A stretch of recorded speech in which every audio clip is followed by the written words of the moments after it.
No, so I watched that, and then but then I watched The Way Back, that Ben Affleck I movie. want to watch it. I should have watched it. So funny. I can't wait. It's really funny. The I first watched. Go ahead. beginning of the first 10 minutes are just like showing you what a drunk he is. Nice. That's my favorite part of those movies. Yeah, he's just like, downing beers, and then for whatever reason his old high school asked him to coach the basketball team.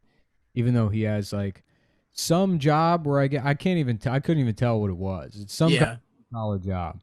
And then his old like Catholic high school is like, you were the best player of basketball ever at this school, and they've never won since. Yeah.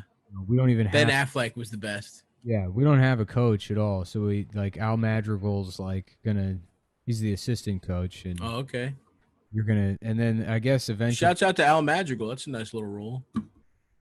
Um, but then there's this other guy in the movie that only exists to like tell him not to curse. They introduce this character, and he's like, I'm the chaplain. I oversee the game. That's the other thing too, is it all takes place at this like Catholic high school, but there's no like religious element whatsoever. Yeah. There's they it seems to be the only reason it's a Catholic high school is so that this guy can tell him not to use cuss words, and as Hell yeah. it gets better, they use more cuss words. I mean, it's like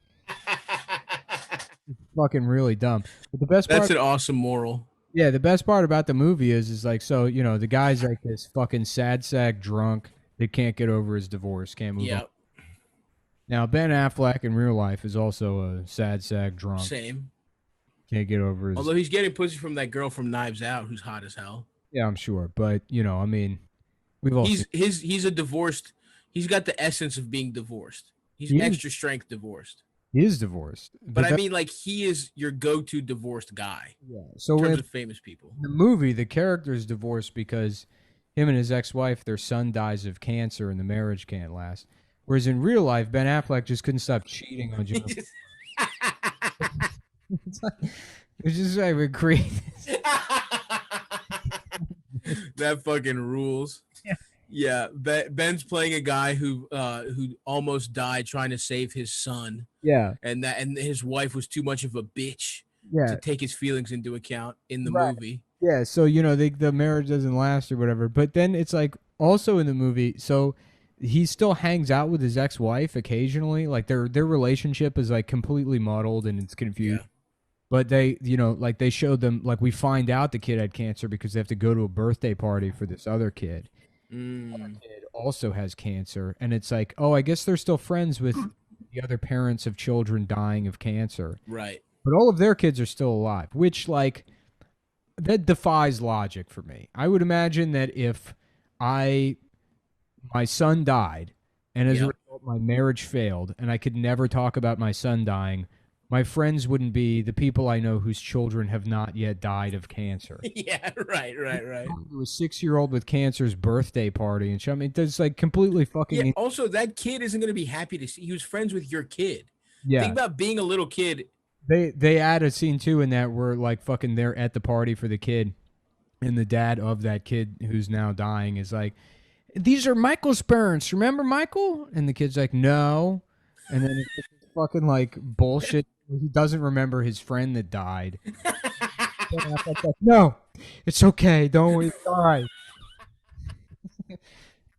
Like, all right, I already forgot your boy. Yeah. Why am I here? Ben Affleck's like, why did you invite me? Your piece of shit son doesn't even know my dead ass son. Right, yeah. And then that kid gets rushed to the hospital and dies. But then Ben Affleck and the ex-wife are at the hospital like looking through the window as like the father of that kid like realizes his son's dying. And then Ben Affleck's like, I gotta get out of here. It's like, why are you there in the first place? That would never happen. It would never happen. It's like Unless he's your best, unless that character is Ben Affleck's best friend. he's not. He's another guy he knows from like My Child Is Dying Anonymous or whatever. Like That's ridiculous. you can't Does he deal. hang out with them in any other way, or just birthday parties and hospitals? I was in and out. I mean, it was like I was like incredulous at that point. So then there's other like it's the ex-wife, like you can tell he wants the ex-wife back, and he's like, there's one scene where they like together. He's like, they keep saying he's in a better place, but the better place for him was right here with us. It's like, I mean, it's just stupid. It's What, just you're an adult who doesn't understand how death works, man? yeah. Like, Yeah, I'm sorry people try to console you about your dead son and they don't say the right thing. What Yeah, like what are they? You that sucks, man. Yeah, yeah, that's like you actually would be tight as if he wasn't dead. yeah, dude. Honestly, he's probably in hell. I wish he was here. Yeah, I wish he wasn't fucking in hell or purgatory, or he yeah, probably jacked off and didn't fucking ask for forgiveness. So yeah, your son's in hell. yeah. Wish he was here. So then he goes out to a bar and gets trashed, Nice, very nice. and then fucking like tries to fuck some whore. He picks up a whore at the bar, and then driving her home, he smashes into some guy's boat. And breaks into the guy's house, thinking it's the wrong house, and then gets like arrested and wakes up in the hospital. And Hell yeah. then he's banned from the school. By the way, he's lost the job as a coach 15 minutes prior to this, and the movie just ends with him shooting like free throws and like the team's like winning or something. Wait, the movie ends with him With him not. facing felony charges, he's lost the job as the coach. I don't know what the way back to is. Jail. Yeah, the way back to what? He's going to trial.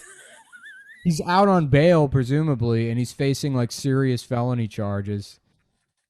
That is fucking incredible. Because from that movie, they market it like a pure basketball movie. No, Like it's. I thought it was like White Coach Carter with drunk Ben Affleck. dude, no. I mean, it really is like a fucking drunk person tried to make a sports movie. That's fucking awesome, Yeah, dude. but they should call it "I Can't Remember the Titans." That should Yeah. the way it just like and two like the sports elements of it. It really is like watching a fucking drunk person like stumble through sports cliches like they're doing the alphabet during That run. fucking rules, dude. Or just, I mean, like there's like this one scene with just this like, just like pretty embarrassing level of exposition where Al Madrigal's like, Ben Affleck says something to him. It's when they first introduce the characters are introduced to each other, and Al Madrigal's like, well, I guess you want to know who the team is, and then they just go Oh no.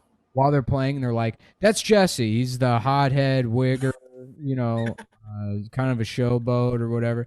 That's Chunks. Real name is Leonard, and it's like he's the fat one. Yep. Yeah, yeah, yeah. It really feels like it just they plugged into the script like figure out a better way to do this, but this is basically what we're going to try and say about each of these people. Yeah. And then, but like they just put it all out there up front, so there's no time that you You can't don't learn anything about these characters through the story. It's like these are the Yeah, tropes. there's never a practice where any of this becomes obvious. No, They literally just say it. say it to you. That rocks, dude. Just tell you. Every movie should be like that in the beginning, just so we all know hands, you know what I'm saying? Cards, what is it? Cards in the pocket. Cards on hold on. Cards on the table. Pockets on the barrel. Put your pockets on the barrel. We're gonna get it done. Yeah. Barrel into the pockets on the cards, brother. Yeah, Get some cards in the pocket in the cards. yeah. I mean, but the end of the movie, you really are like left feeling like you're coming out of like a deep sleep, still drunk, and you're like, who are those people? Yeah. Am I hanging out with a basketball team? Did I get fucked up with a junior college basketball team? Yeah, and in that regard, I mean, if you think about it that way, it's like if it was intentional and they were trying to go that route, then It's a pretty good movie. yeah, it's a pretty good movie. That's pretty Nice. cool, the way that they created that feeling that you're just, An 30, alcoholic losing control. 35 beers deep trying to tell people what happened in the Sandlot. You haven't made it explicitly clear. There, the one about football, Yeah. and there's a kid and a girl. And a dog, you fucking asshole. Just doing that. Yeah. It was good, man. I really haven't watched any new movies in the last like 4 years. Dude, I just watched fucking Every- Becky. Everything's Marvel movies now, and I have no interest, but I might have to watch them just because I forget that like most of the joy I had in movie watching, because I used to watch a shit ton of movies. Yeah. When I was fucking like 20 years old, I would watch absolutely every fucking movie. And you forget that 90% of movies are awful.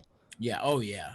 They're fucking really bad. Brutal. Well, that's dude, Becky. You got to watch Becky. Yeah. It's a movie where Kevin James plays a Nazi, Mhm. and he Oh, takes a fucking I saw the trailer for that. dude. It's incredible. I was It's calling so it good. Paul Blart Mein Kampf. Yeah.